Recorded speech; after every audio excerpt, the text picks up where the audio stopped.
کچھ لیڈیز بھی ہوتی ہیں، ان کے نام کی بھی قربانی ہوتی ہے، تو کیا ان پہ بھی نماز واجب ہے یا پھر ان کا طریقہ کیا ہے؟ جس حکومت میں ہم رہ رہے ہیں، جی ہندوستان کے اندر ہم رہ رہے ہیں، اس کے جو آئین ہے، جو قانون ہے، ان کو فالو کرنا ہمارے لیے بہت ضروری ہے۔ اور دیگر جانور ہیں جیسے بھینس ہیں، بکری ہے، دمبا وغیرہ، اونٹ وغیرہ ہے، اس کی جو ہم قربانی کریں، گائے پر اس پر نگاہ نہ ڈالیں، اس پر نہ رکھیں کہ بھئی اس کی قربانی ہم ضروری کریں گے۔ عام آدمی بھی ذبح کر سکتا ہے؟ میں سے 7 آدمیوں میں سے 3 آدمیوں میں سے 5 آدمیوں میں سے کسی ایک کو ذمہ دار ٹھہرا لیا جائے، باقاعدہ طور پر اس کی دعا پڑھ لی جائے، اگر دعا بھی یاد نہیں ہے تو کم سے کم بسم اللہ اللہ اکبر یہ کہہ کر قربانی کریں۔ بہتر افضل یہ ہے کہ جو قربانی کر رہا ہے وہ اپنے ہاتھ سے کرے تو افضل ہے، اگر نہیں مل جائے کوئی تو ٹھیک ہے۔ جیسے بھینس کی قربانی ہمارے یہاں پہ ہوتی ہے، قربانی کرتے وقت کیا سبھی 7 یا 5 یا 3 حصے داروں کا ہونا ضروری ہے؟ جن عورتوں کا قربانی کرتی ہیں، کیونکہ جینس تو کرتے ہی کرتے ہیں، ان کے ساتھ میں کچھ لیڈیز بھی ہوتی ہیں، ان کے نام کی بھی قربانی ہوتی ہے،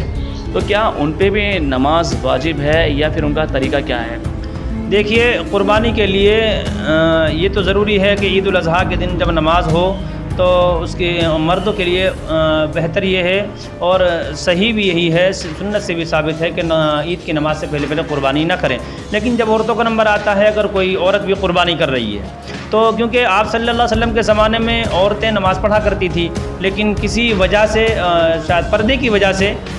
پہلی بات تو یہ ہے کہ عورتوں کا مسجد میں آج کے حالات کے اعتبار سے آنا ضروری نہیں ہے، منع ہے، سخت حدیث کے اندر ممانعت آئی ہے۔ حضور صلی اللہ علیہ وسلم کے زمانے میں عورتیں مسجد جایا کرتی تھی، نمازیں پڑھا کرتی تھی، تو اس میں کوئی حرج والی بات نہیں ہے، وہ بہترین زمانہ تھا، آپ صلی اللہ علیہ وسلم موجود تھے، وحی کا نزول ہوتا تھا، یہ ساری چیزیں سامنے آیا کرتی تھی۔ لیکن آپ صلی اللہ علیہ وسلم نے ایک موقع پر عورتوں کے بارے میں متعلق فرمایا کہ عورتیں اب نماز کے لیے نہیں آئیں گی، مسجد میں آنے کی ممانعت ہو چکی ہے، اس لیے عورتوں کا عیدگاہ میں جانا یا ایسے ہی یہ سمجھنا کہ عید کی نماز ہو رہی ہے تو میں بھی گھر پر عید کی نماز پڑھوں، جماعت سے نماز پڑھنا کہیں سے ثابت نہیں ہے، اس کے لیے کوئی ضروری نہیں ہے کہ وہ عید کی نماز پڑھے، اور اس کو قربانی اس کی ایسے ہی ہو جائے گی۔ مفتی صاحب، میرا ایک سوال یہ بھی ہے کہ آج کا ماحول جس طرح کا چل رہا ہے، کچھ جانوروں کی بھارت کے اندر منائی ہے، تو کیا اگر کوئی چوری چھپے سے ان کی قربانی کر لیتا ہے تو قربانی ان کی جائز رہے گی؟ جی ہاں، بہت اچھا سوال کیا۔ یہ بات بھی سوچنے والی بات ہے اور سمجھنے والی بات ہے، اور یہ سمجھیے، سب سے پہلی بات تو میں کہوں گا تمام ہی اپنے مسلم بھائیوں سے، نوجوانوں سے خاص طور سے، کہ جو جانور ہماری حکومت میں، جس حکومت میں ہم رہ رہے ہیں، جی ہندوستان کے اندر ہم رہ رہے ہیں، اس کے جو آئین ہے، جو قانون ہے، ان کو فالو کرنا ہمارے لیے بہت ضروری ہے۔ حالانکہ جائز ناجائز کی بات یہ الگ ہے، لیکن ہمیں حکومت کی بات ماننا بھی ضروری ہے۔ جو جانور، حالانکہ گائیں جیسے ابھی سمجھیے بیل وغیرہ ہیں، تو ممانعت ہے، اوپر سے قانون جو ہے اس کو منع کرتا ہے کہ یہ قربانی جانور میں نہیں ہوگی، لیکن حدیث کے اندر ممانعت نہیں آئی کہ قربانی جائز ہے اس کی۔ لیکن اب ہمیں یہ دیکھنا ہے، جس ملک کا ہم اندر رہ رہے ہیں، وہاں جو قانون چل رہا ہے اس کو ماننا ہمارے لیے بہت ضروری ہے۔ اس لیے جائز ناجائز کی بات ایک الگ ہے، لیکن پھر بہتر نہیں ہے کہ آپ جو ہے گائے وغیرہ کی قربانی کریں، بلکہ دوسروں کے، اسلام یہ تکلیف دینا نہیں سکھاتا دوسروں کو، مذہب ایک اچھا مذہب ہے، دین اسلام ایک اچھا مذہب ہے، تو ہمیں ظاہر ہے کہ اس کی قربانی سے پرہیز کرنا چاہیے۔ اور دیگر جانور ہیں جیسے بھینس ہیں، بکری ہے، دمبا وغیرہ، اونٹ وغیرہ ہے، اس کی جو ہم قربانی کریں، گائے پر اس پر نگاہ نہ ڈالیں، اس پر نہ رکھیں کہ بھئی اس کی قربانی ہم ضروری کریں گے۔ اور بلکہ مسئلہ یہ ہے، یہ سمجھیے، اگر ہم جان بوجھ کر ایسا کر رہے ہیں کہ گائے کی قربانی کریں تو مطلب یہ کٹر پن کی بات ہو گئی، یہ مذہب نہیں سکھاتا، کٹر پنتی ہمارا مذہب نہیں سکھاتا۔ ہمارا مذہب سکھاتا ہے کہ آپس میں محبت اور پیار سے رہیں، ملک کے قانون کو فالو کریں، قانون کو جو ہے ہم اپنا کر چلیں، جس ملک میں ہم رہ رہے ہیں۔ تو میں یہی کہوں گا کہ اس سے پرہیز کریں،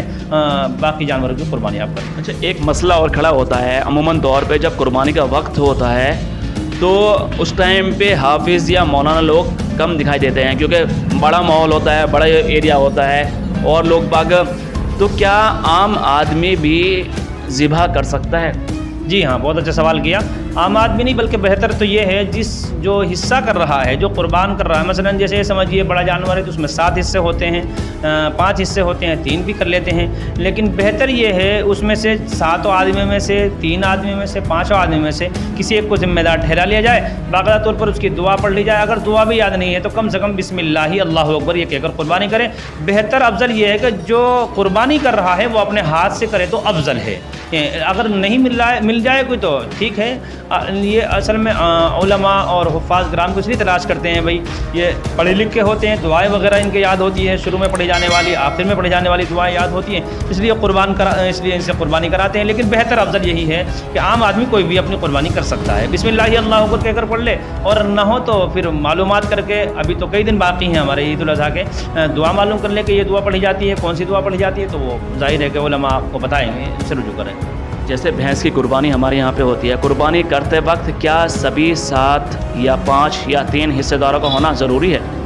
جی ہاں, یہ بھی سوال کیا, لوگوں کے ذہن میں یہ بھی باتیں ہوتی ہیں کہ بھئی اگر وہ نہیں ہے تو اس کی قربانی نہیں ہوگی. ایسا کچھ نہیں ہے. اگر وہ اجازت دے دے اپنی طرف سے کہ میری طرف سے اجازت ہے, آپ جو ہے جانور کو ذبح کر دیجئے, کوئی ایسی بات نہیں ہے, میں کسی کام میں لگ رہا ہوں, تو کوئی حرج والی بات نہیں ہے. سب کا موجود رہنا ضروری نہیں ہے, یہ سمجھیے, سب کا موجود رہنا ضرور. ایک بھی اگر ان میں سے ایک رہے گا